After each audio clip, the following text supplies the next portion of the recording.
I'm giving away this championship belt at 100,000 subscribers, so go ahead and click subscribe today. Welcome back to the Angle Show. I, of course, am Ango. Got some hot WWE news to kick off today's video. WWE has revealed a new TV deal with Abema TV in Japan.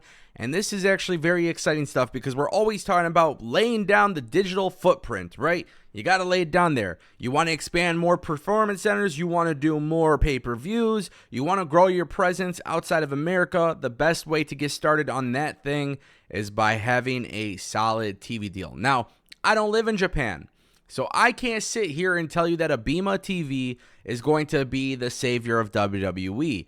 But they have announced that starting October 3rd, they will be going and airing their WWE programming on there.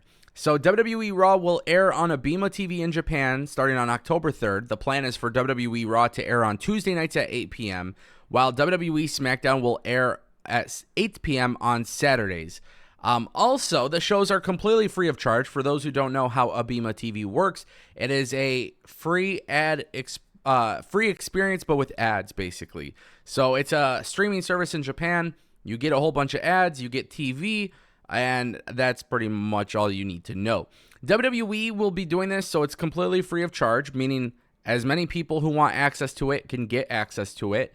And WWE's premium live events will also air on Abema. Whether those appear live or not, I'm not sure. Obviously, it's going to be very interesting to see how this goes down because Abema TV, it's got, let me pull it up. I just had it right here. A little over 6 million people have access to this app. So not like it's the biggest or the greatest thing in the world, but at the same time, too, from those I've spoken to from Japan that watch this channel, they say that this is great. You don't got to pay for it. You don't got to worry about anything like that, which most people, I think, I could be wrong. I can't speak for everybody, but most people, they tend to watch pro wrestling on a tape delay anyways if you're international. It's a small percentage of people I've seen say where they will stay up and watch WWE, as it airs in America. Keiji Muto, a.k.a. The Great Muta, will be a special ambassador for their special broadcast that will air on Friday. Keep in mind, he's been working with WWE lately. He's been in the corner, in the first row for Shinsuke Nakamura. He's a WWE Hall of Famer now. Again, I look at this as another move that's just a smart move to kind of grow your presence in Japan. I know people like to compare TV deals and stuff like that. Japan currently has AEW, but it's on NJPW World on their streaming service. So this is free and accessible to everybody. What will this do for WWE? I mean, it's going to be a while till we find out, the impact, but pretty cool stuff that WWE will be accessible for free, and hopefully it helps them, right? Obviously, NJPW is absolutely loved out there. And then you got Pro Wrestling Noah, which, if I remember correctly, Pro Wrestling Noah is also on Abema TV. But you have a lot of wrestling companies in Japan, and they're all relatively popular.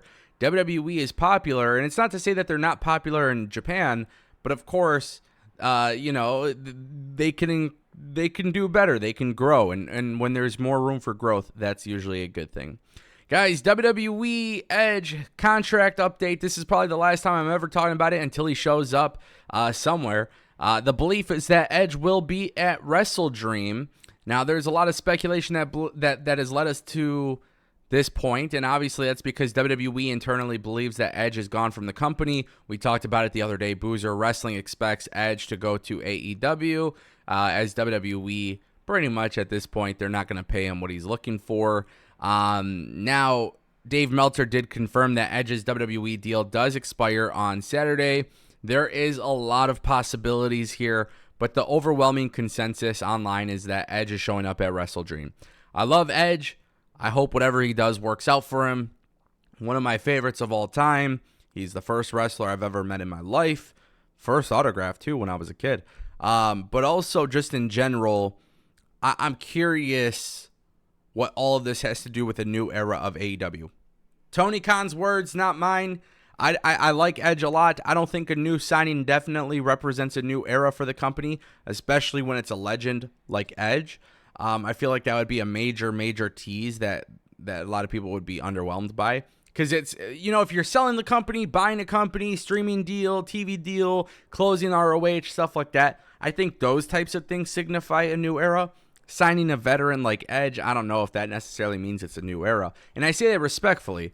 But of course, a lot of people are going to be paying attention to WrestleDream on Sunday. Personally speaking, I think AEW right now as a product has been a lot better, especially with Grand Slam and Dynamite this week. These are the types of episodes that get me excited for a pay-per-view. I think AEW is just too much up and down. There's a lot of inconsistencies within the company. They've had some really good, they've had some really bad. So I'm really hoping this new era really has a lot to do with the streaming and the more pay-per-views, because that's just going to tidy up some loose holes. It's going to clean things up. It's going to fix things. Less gap of pay-per-views, obviously, it will help. And that actually leads us to this. The mystery attacker last night. Who was it? Guys, this is the type of stuff I love. People hate me when I talk about this shit, but oh my God. I loved Retribution when it came into WWE because I love playing the guessing game. I love watching TV every single week trying to figure things out. AEW did it with Retribution 2.0 last night. We don't know who the hell it is, right? Well, AEW may have let it slip out of the bag because in a previous clip with Adam Cole and MJF sitting down together, the devil mask that was worn by MJF when he came back, plus whoever the mystery attackers were, one of them was led by the guy with the mask. So naturally, everybody putting their 2 cents and their brain cells together, they put their 2 cents into the conversation, and they say it's Adam Cole. Guys, it doesn't look like it's Adam Cole because Adam Cole is injured, and you might be wondering, why would AEW work everybody with an Adam Cole injury? Especially when the mystery attackers went after Jay White. Now, again, this is the type of stuff I absolutely love, and this is going to definitely keep me interested and invested. I want to see these guys go after MJF. Now, there is this major belief that it is Adam Cole, and it won't get revealed until he comes back from his injury. Okay, that is fair. That's definitely a fair thing. I can see why people think that. I think AEW is swerving everybody, and I think it's going to be Roddy Strong in the Kingdom with Adam Cole and MJF all together. I think they're all going to be forming some super group. This will make everybody happy until the group has to eventually die out, and then Roderick Strong goes after what he wants, which isn't Adam Cole's friendship, but it's the championship belt. And I think this maybe sounds like some wacky fantasy booking, but that's what I love about wrestling. Wacky fantasy booking could be fun.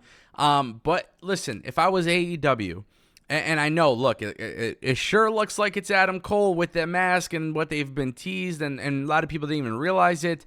But if I was AEW, I would like to see that this group that took out Jay White also takes out MJF and also takes out Adam Cole when he's back and he's healthy. And this way they can reveal a brand new faction. And I think you could get months and months of TV where people will be hooked on this. And look, maybe it could be a faction by Roderick Strong and everybody else. But I think it would be cool for them to do something completely and utterly surprising. Let me know what you guys think down below. Don't forget, I'm giving away this championship belt at 100,000 subscribers. I'll see you next time.